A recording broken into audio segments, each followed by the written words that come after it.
sebab-sebab orang terjerumus dalam rezeki yang haram itu apa sih? Yang jelas kurang yakin kepada Allah, kurang pasrah kepada Allah, sehingga seolah-olah Allah tidak bisa memberi makan kecuali dengan cara ini. Ini kan kurang ajar kepada Allah. Akan tapi ada di antara orang itu akan terjumus kepada keharaman. Di antaranya, nanti kita lanjutkan pertemuan yang akan datang. Di antaranya adalah kembali kepada yang kita bahas pada pertemuan yang dulu awal pertemuan kita. Membiasakan gaya hidup yang salah.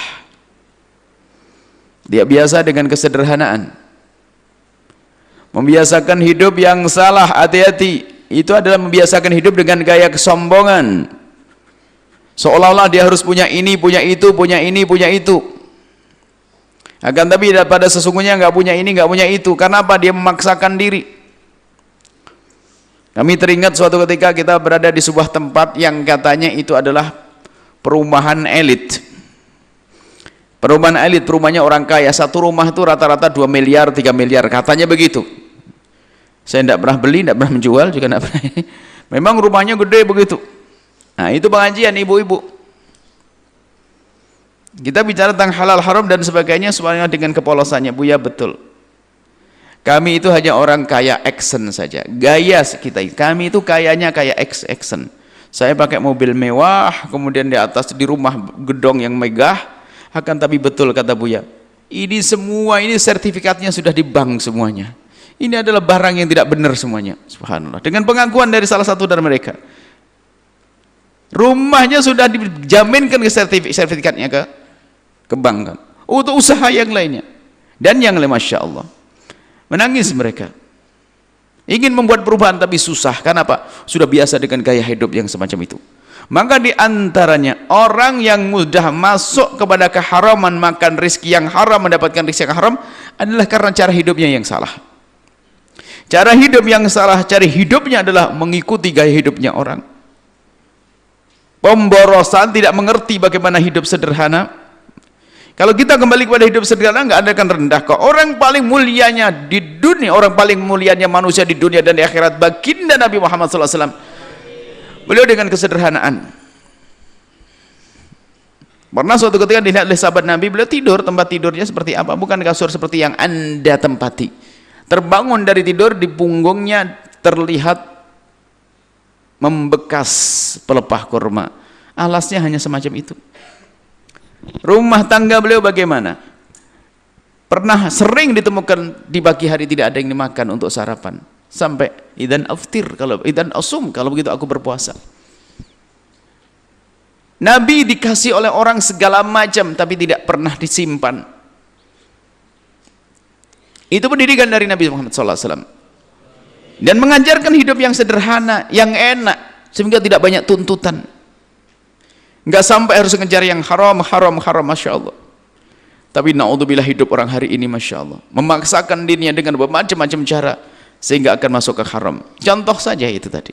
Di saat hidupnya adalah bukan, tidak biasakan hidup sederhana. Hidup sederhana itu bukan berarti kita bersakit-sakit ria, tidak.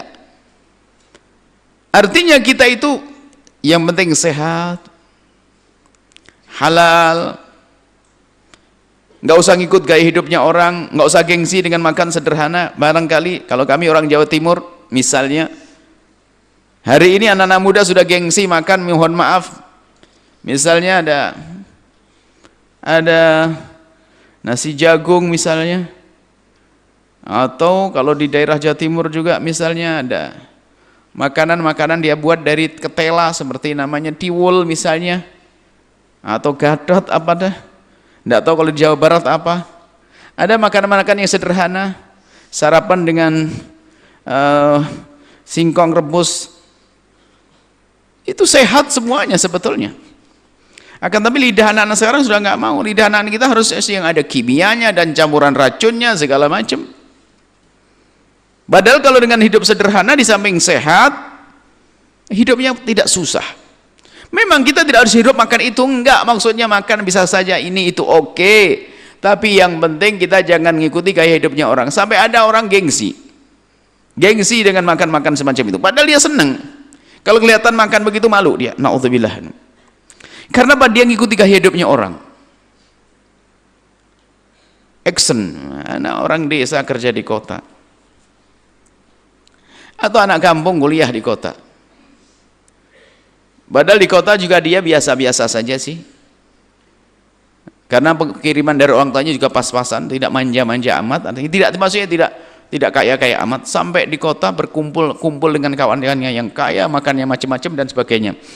Itu kalau pulang ke rumah sudah gayanya macam-macam, ceritanya, wah di kota, kalau saya di kota nggak biasa makan begini, singkong, saya biasa makan garger itu, terus makan ini, makanan saya begini, ini coklat ini, wah ini hobi saya. Padahal makan juga nggak di kota. Akhirnya gaya-gayaan, sudah hidupnya hidup action.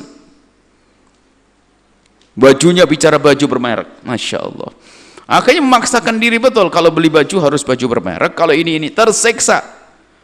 Nah ini gaya hidup yang memaksakan diri ini membahayakan. Mula-mula dari gaya hidupnya yang tidak biasa dengan sederhana, kebutuhan terus membengkak. Akhirnya apa?